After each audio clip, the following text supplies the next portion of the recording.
Welcome to the third episode of the Conley Show. Today I have Steve Johnson here with me. Steve, how you doing? Hello. Hi, from here in South Africa. South Nice to be Africa, on. that's right. What time is it in South Africa? We're about a 6 hour time difference? Yeah, we're just after midday. It's 2 hours now. 2 hours. Yeah, yeah, yeah. Yeah. How's the weather there in South Africa today? Yeah, we're just switching over from spring into summer now. So it looks Really? like some of the first rains are going to be coming through. Huh. Yeah. That's weird. We're switching into the fall season here, so summer just ended.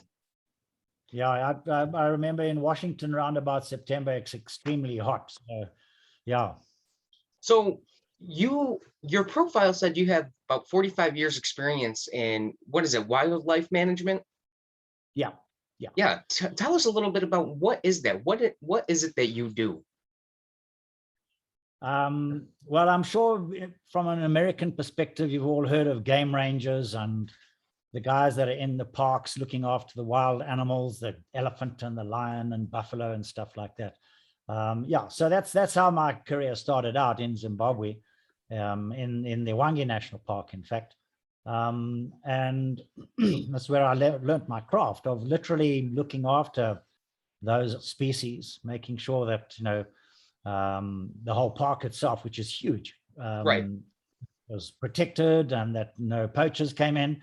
And then also just made sure that the animals, the lions and the elephants and the buffalo and the various species, that the ecology and their kind of interaction was normal.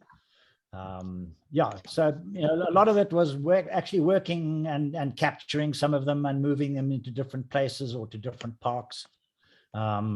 And so in the early stages of my career, we were the first group that actually kind of invented and developed the system of darting these wild animals, zebras and wildebeest and stuff. For tracking purposes?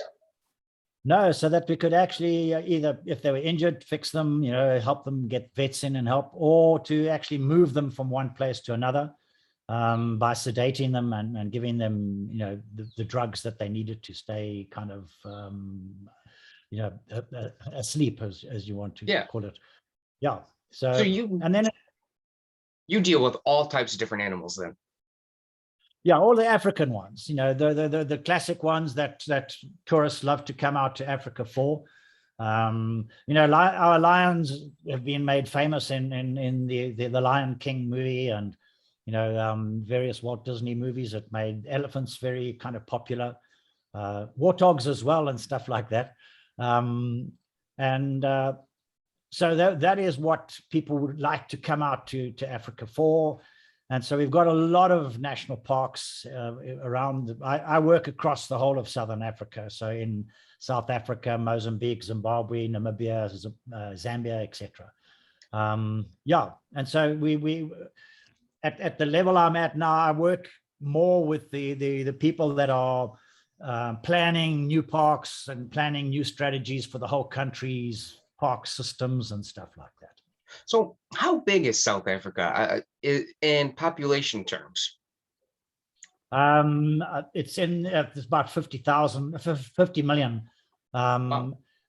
Yeah, and the surrounding countries kind of vary. 24 million.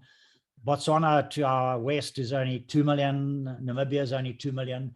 So we've got high densities and low density. Depending on the terrain. Botswana and Namibia are pretty kind of dry desert type countries. Yeah. Here in America, when you hear Africa, you think of rural areas, kind of like just safari lands. Is there cities structured throughout South Africa? Yeah, no, very, very big. I live in Johannesburg at the moment, and there's 6 million people living in Johannesburg. 3 million in Cape Town and around about the same in Durban, etc. So yeah, the cities are scattered all over. Most of the capitals of all of the countries, Zimbabwe, Zambia, are big, with millions of people in them and very, very big infrastructures. We've got, buildings here and downtown areas that have buildings high as skyscrapers like Right. you do in Washington. Yeah, absolutely. Yeah. So Have you always lived in South Africa?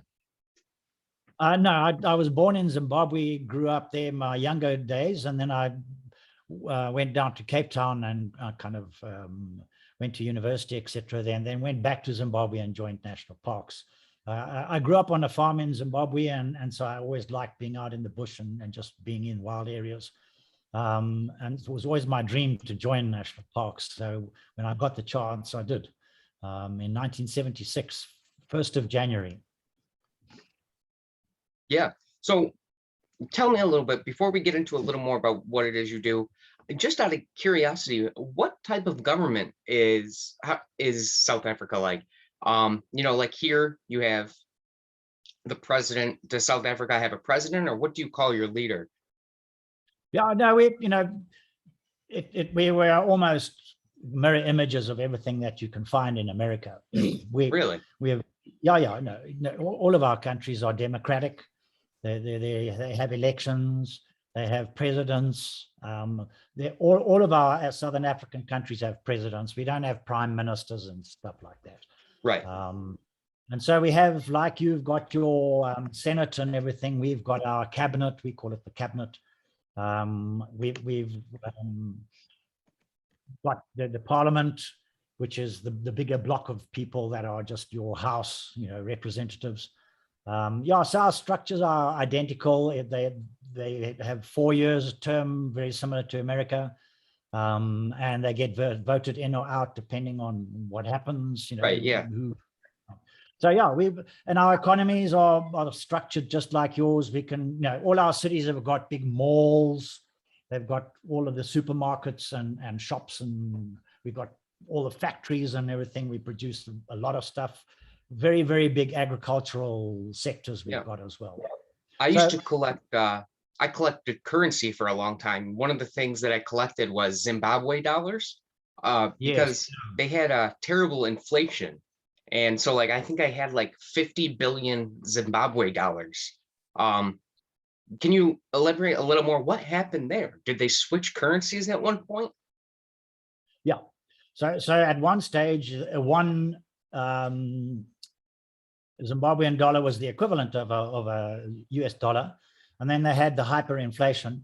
I've actually got a $1 trillion note. Really? Yeah. And that was so volatile. And then they just took a hardcore decision, and it cost the country a lot of investment. They just actually switched to the American dollar. So they literally trade in American dollar notes. The same. The green. The greenback. The dollar note that you have in your hand now might, in a few months, end up on a supermarket in Harare, the capital of Zimbabwe. That's interesting. You never would have thought that. Yeah. And then what about South Africa? What's the currency there? Yeah, we've got the rand here. So the rand is, the old name of it was, it's a piece of land in our country, and it epitomizes our country. So they called it the rand. But Zimbabwe uses dollars. Namibia uses the term dollars. They call them Namibian dollars, but that's the same equivalent in foreign currency as a rand. Botswana is a pula, Zambia is a kwacha. Yeah, they've got their various currencies.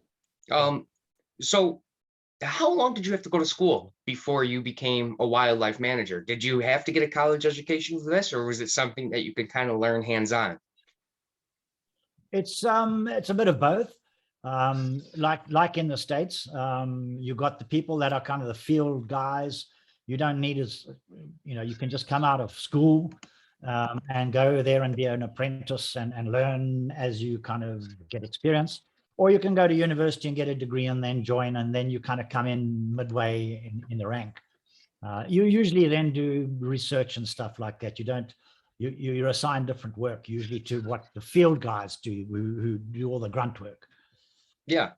So now you've come across a lot of animals. Do you have giraffes there? Yeah. So in most of our parks, we've got different species of giraffe. They actually they're very vulnerable and threatened right at the moment. Wow. Yeah. So most of the big parks have got giraffe. and they're the iconic species. So a lot of our national parks have the big five, you know, the leopard, the buffalo, the lion, the elephant, obviously. And that's the big attraction to a lot of the tourists.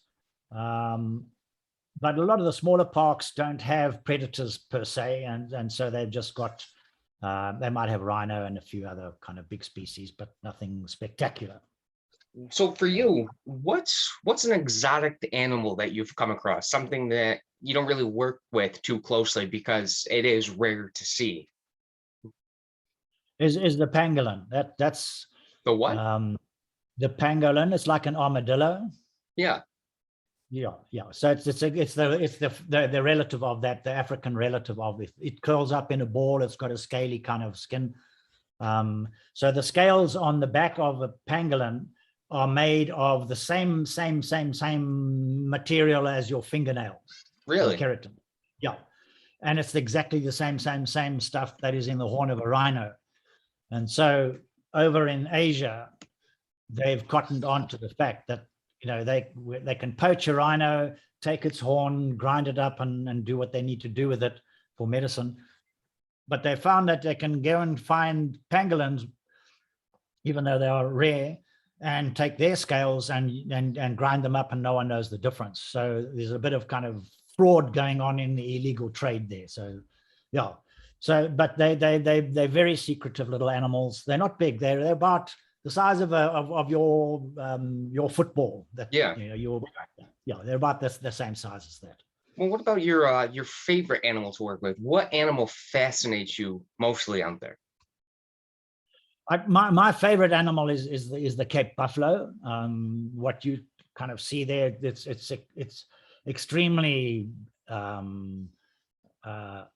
tough animal, and it's very strong. So in my very early days as a game ranger, we didn't have a lot of money to run our parks within Zimbabwe. And so in some of the very remote areas hard to get to, we used to shoot 1 or 2 buffalo a month to feed the staff that, you know, all of the people that, etc.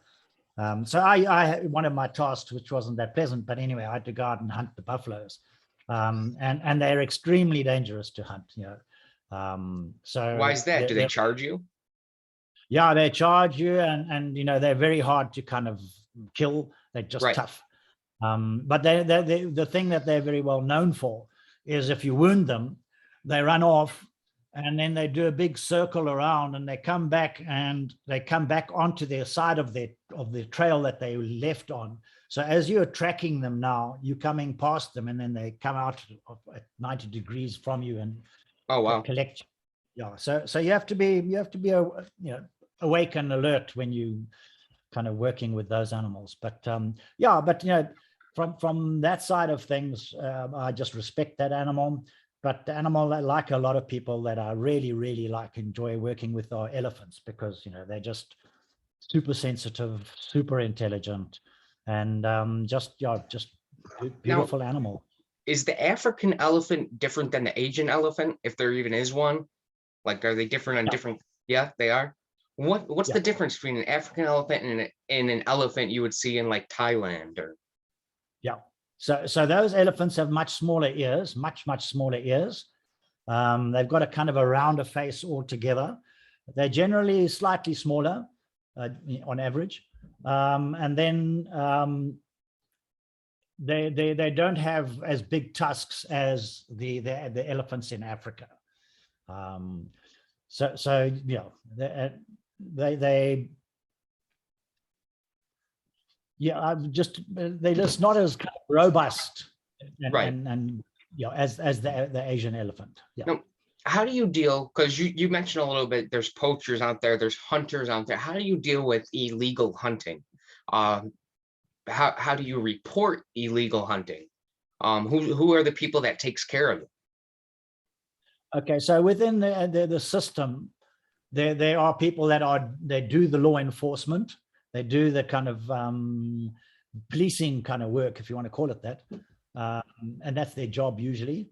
it's become an incredibly sophisticated process, very much like how your people in America police your towns.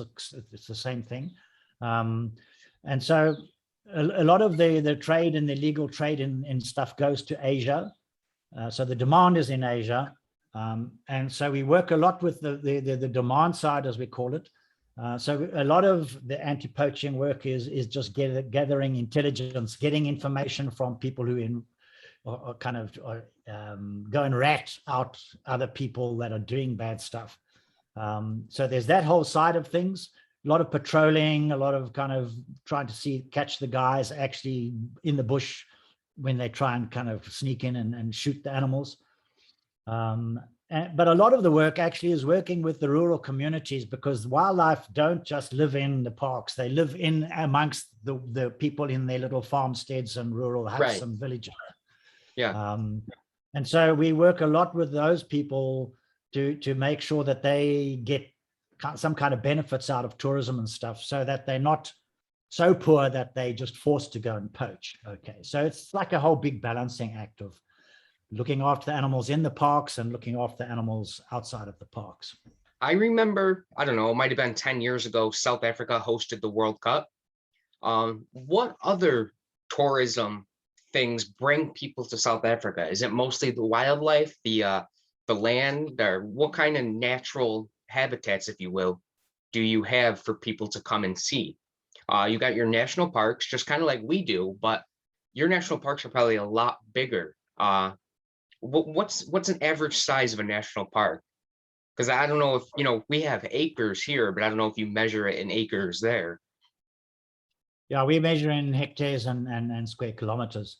Yeah, you've got big parks in America, Yellowstone and all the rest. So our parks are very much similar sizes. In the one area that I work in at the moment, it's the world's biggest conservation area. So there's 36 parks in the area. And all of the kind of communities that live in and amongst those parks between them, that makes it 520,000 square kilometers. That's a lot of land to. That's bigger than many countries, bigger than Switzerland and Sweden and that. Yeah. So the parks generally are. I would say in square miles, if you do square miles, there would possibly be about 100 to 1,000 square miles. That's kind of average. And what's a typical, like, how many people are on a staff working for the park, if you will? Like you, and how many other colleagues do you have? Well, it depends on the size of the park. So you can have 40 or 50 in a small park, and you could have 1,000, like Kruger National Park has got more than 1,600, I think it is, staff that are looking after that place. But a lot of those are people that are stopping the poaching and stuff, because it's on the border with Mozambique. And so a lot of people come across the border and poach either the rhino horn or the ivory. Yeah. And what's the purpose of poaching ivory? Like, once you kill the animal, and if you don't use the animal for food purposes, what exactly are poachers taking from the animal that makes it so valuable? Well, in terms of an elephant, it's the ivory, is those big tusks, which are like teeth. It's made of the same substance as your teeth. That ivory has been a very kind of in-demand commodity for 5,000, 8,000 years, going back to the Egyptians, where they carve it and they use it to decorate various things. Where we lost a lot of our, because we used to have about 25 million elephant on the continent, but up until about 1700, when the Industrial Revolution came out. Interestingly enough, in America, they set up huge factories in America that used to import thousands of tons of elephant ivory every year to make billiard balls and hair combs and the little pieces that you put on the piano keyboard. Yeah. So I didn't know that was made out of ivory. That's very interesting. Um, Mm. so what kind of experiences have you had where they're memorable for you? Like, did you have any close calls while you were out there? Like maybe like a lion or a tiger? I don't know if you have tigers, but did you have any close calls with some big animals before? Have we got about 5 hours here on this chat to talk Yeah. about all the experiences? Yeah, no, lots, plenty. No, I've been charged by elephants, by buffalo, by lions, all sorts of things. Had some very, very, very kind of scary experiences. Um, yeah, and some of the major kind of things is if you're having to do some research on them. What a particular example is the white rhino, which is particularly docile. We needed to find out if there was a bull in the one herd of these rhinos in a park I was running. And they'd all gone to sleep in a big kind of little grove of trees in the shade of the midday. And I needed to find out if that particular bull rhino was in there. So I had to actually crawl on my belly in amongst them Yeah. to actually identify and then turn around and get out of there before they attacked me. So, that was, those are the kinds of things Yeah. that crazy things that we have to do sometimes. Yeah. Now, are you armed when you're going about your day? Do you carry like a weapon with you just in case? Or how does that work? Yeah, if you're in a park and you're going out in the bush in areas where dangerous game, lion and stuff like that are, then you do usually, yes, yeah. But in some of the parks where they don't have dangerous game, then you can walk around quite freely, and very few people are armed in those cases, except the guys that are out on patrol looking for poachers. Those guys are always armed because the poachers are heavily armed and they have big fights. They actually have, Yeah. battles. Yeah, Like yeah. poachers will have gunfights with people? Oh, seriously, we have about, I don't know, at least 10 game rangers a year killed here in Wow. Southern Africa. But across Southern Africa, East Africa, I guess it's something like 30 rangers a year are killed. Yeah. Yeah, no, that's a big number just over poaching. Yeah. I guess there must really be a big demand for like the black market, if you will, for uh animal hides, ivory. Now, in terms of hunting, do people of the land do they hunt these animals for food, or what's the main food source in South Africa? Is it fishing? Is it like here, in America, we eat a lot of beef, we eat a lot of pork, so pigs, cows. Um, I don't know. Do you have something similar like that in South Africa? Yeah. So most of the people here, the millions, the majority of them, they have cattle and they have, chickens and pigs and goats and everything Right. like that. So that's the main food. Okay. Um, but in the more rural areas that are not so dense, a lot of the people do kind of sneak off into the bush, and they put out these little noose snares Yeah. that'll catch the animal around the neck or something like that. So they get the small buck, the small antelope species, and that's, we call it bushmeat. Okay. Bushmeat. um, Bushmeat. Yeah. So the bushmeat trade is quite big across Southern Africa and East Africa, across Africa. Um, and in some ways, that's where things like COVID have come from, is that when people are eating some of those very exotic things, because, people, when you're in an area that's got very little food, you'll eat rats and mice and Right. birds, whatever you can get your hands on, yeah. So they do hunt, but often with their kind of spears and bows and arrows and snares and things. Not that often do they have weapons, proper weapons to shoot animals with. Yeah. Yeah, because it must take a lot to bring down, like you said before, it takes a lot to bring down a buffalo, a lot to bring down an elephant. What about the fishing game out there? I'm trying to think of where South Africa is. It's on like the end of the African continent, so you're surrounded by water in some parts, correct? Yeah. But there are Yeah. many countries. There are many countries in that southern portion. There are about 12 that are on the mainland. Yeah, so the marine fishing is big, but the inland, what we call the terrestrial water system is also, there's a lot of people depend on that across. So you have the big Zambezi River, you have the Limpopo River, and you have the Kavango River, and other big Congo River, where there's lots of fish, and fishing is big, and there are communities that they just survive on fishing. They don't do anything else. They just fish. Right. And they have for millennia, for thousands of years. That's what they've done. Okay.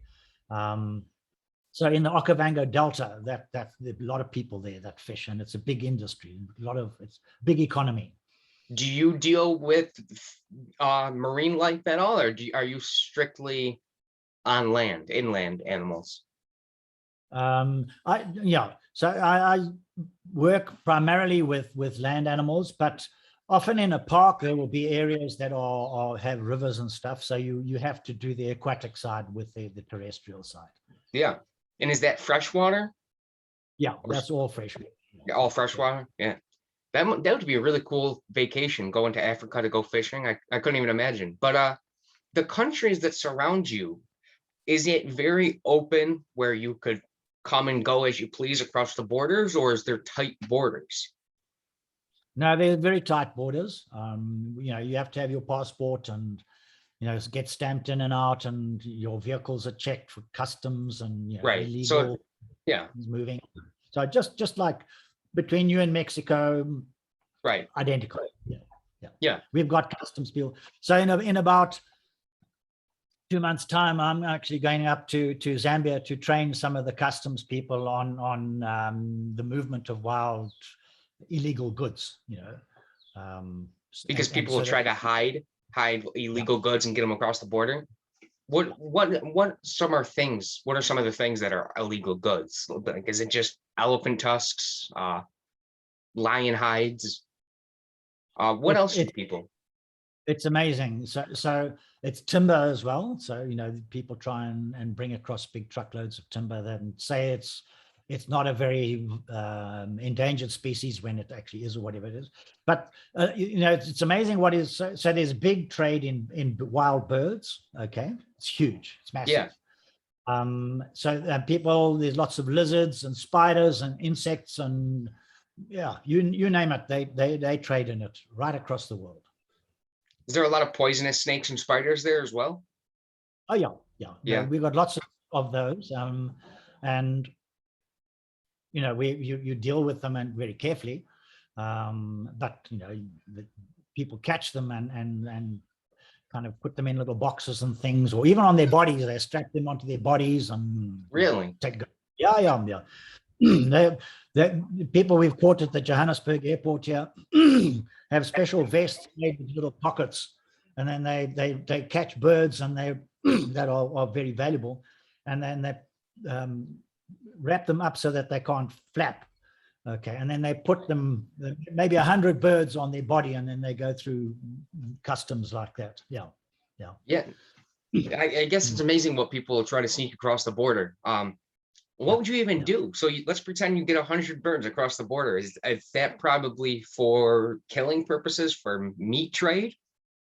No, they're the pet trade. So they will end up in Europe through Belgium. A lot of big bird trade, illegal bird trade in Belgium. They'll go on and they're traded on the internet, on the dark web. Right. and people get them, and they end up in cages in people's houses and things like that. So people like exotic pets, I guess. Yeah. Snakes and insects, spiders and everything. How often do you find a poisonous snake or a poisonous spider inside your home? Well, it depends where you are, but in towns you don't usually find them. Out in the more rural areas, the farming areas, you find lots of snakes there. Some of them are poisonous. For example, cobras are quite prevalent all around. But there are certain little spiders, like what we call the button spider. It's very small. It's smaller than your little fingernail. Right. And that it won't kill you, but you might lose a leg or an arm because it goes bad. Yeah. Now, have you ever been bitten by one of these spiders, or have you been bitten by an animal before? Oh, yeah. Been bitten by all sorts of kind of animals, and by spiders. Nothing they're very lethal. Scorpions as well. But yeah, if you learn how to handle them properly, and which end to go to that doesn't bite, Right. you handle the end that doesn't bite you. Yeah. I'm very petrified of snakes, very scared of spiders. And it's funny because here in New York, where I live, I've never seen poisonous snakes. We have we call them garden snakes, and they're probably about a foot long, and they don't do anything, but I won't go near them. And I couldn't even imagine, there's a cobra out there. Like, what do you do if you come across a dangerous animal? Do you kind of just move slowly or step away slowly? Yeah, depends on what species, whether it's a snake or whatever it is. Generally, snakes don't want to be, they're not aggressive. Generally, wild animals are not aggressive unless you really get in what we call their flight or fight zone. Okay, so there's an area that if you come close to them, they'll run away, the flight. But if you surprise them and you're already in their fight zone, they'll attack you. Okay, so it depends on the situation. Yeah. Now, is during the night, is during the night a little more deadly than being out during the day? Because I'm sure there's a whole bunch of animals that are nocturnal that aren't out in the day, so you don't see them. Is that like, do you work at night as well, or just during the day? It depends on the job that you have as a game ranger. Sometimes your job might be to research the nocturnal species. The nocturnal species are not usually dangerous. And most people are killed during the day. The only time the hippopotamus actually is that one animal that kills most people in Africa. Okay. Really? Yeah, and that's usually when the people are moving in the rural areas from from one village to the other, and on the riverside, and they get between the hippo who's out on the bank grazing the grass, and they between the hippo and the water, and the hippo always likes to have a free passage into the water, and if you happen to be between them and the water, then they'll attack you. Okay, right. So, and they're quite vicious. So yeah. Now, how big are hippos? They're pretty large, right? Yeah, they're the same kind of size as a rhino. So, about double the size of a big bull that you might have in your farm. Okay. But they can move very fast. They strangely enough, they can move amazingly fast. And they go from water to land? Yeah. That's interesting. That's very interesting. Well, I'm not going to keep you too much longer. I just wanted to get an introduction for people. Is there anything you would like to say to people who are interested in, I don't even know the field. What would you call the field, the type of work you're in? Yeah, it's wildlife management. Wildlife management. Yeah. And it can be a very tough life being out there in the actual bush in the very remote areas. And it's it's nice if people understand the hardships that people go through, but it's a passion, it's a calling that people have. But if for the kind of people that are going to be listening to this video or podcast, COVID is largely over here in Southern Africa, and a lot of tourism starting to happen again. And so people need to start thinking about planning a year or two from now that they'll come back and come and visit our fantastic parks and see our wonderful wildlife. Yeah. We welcome them coming back to us with open arms. Now, for someone like myself, I've never even flown before, let alone travel to another country. I've been to Canada, but that doesn't count. Is it a safe place in general for tourists? Like, you come to South Africa, is it a pretty safe place as far as not just like military operations, but like tourists? Are they safe from animals? Are they safe? Like, do people treat tourism nice, or is it kind of frowned upon? No. Everybody welcomes tourists here, and it's identical to us flying to be with you guys. Right. It's exactly the same. Okay. Fantastic hotels, 5-star places that you can stay in, cheaper places if you want to. The security and safety of people kind of moving around is fine. You know, in many of our places here, it's safer than downtown New York where you are. Correct. So, Yeah. There's every day I turn on the news and there's multiple shootings, and yeah. So yeah, no, they're absolutely safe. You know, and all the that's tourism good to know. destinations. Yeah. Yeah. And we've got good medical facilities. A lot of areas don't have malaria. You know, if something does happen and it's a little bit strange, we've got very good police forces and stuff like that. Yeah. So we cater for tourists in a big way. And is the language in South Africa, is it mostly English? Across Southern Africa, everybody speaks English. Yeah. They might speak a different language as well, but Right. everybody understands English. Yeah. Yeah. So you get it. Now, do you speak Good. multiple languages? Yeah, I speak 1 or 2 other languages as well. Yeah, they're kind of indigenous. Yeah. Just kind of, you've learned it throughout living there through your life. Yeah. And you said you were People born like in what, Zimbabwe? Zimbabwe. Yeah. Yeah. That's right. Interesting. Yeah. Very interesting. Well, before I let you go, is there anything else you'd like to add? Nope, that's wonderful. It's been very nice to be with you and to connect with the people in America. Yeah. And if you thank need you. kind of, I've got another colleague who's actually sitting here with me. He's also a professional speaker. Really? We're both coaches. We're both part of the World Class Coach. You can see it in the background here. If you Yeah. Google it, it's worldclasscoach.online. .online, worldclasscoach.online. All right. Yeah.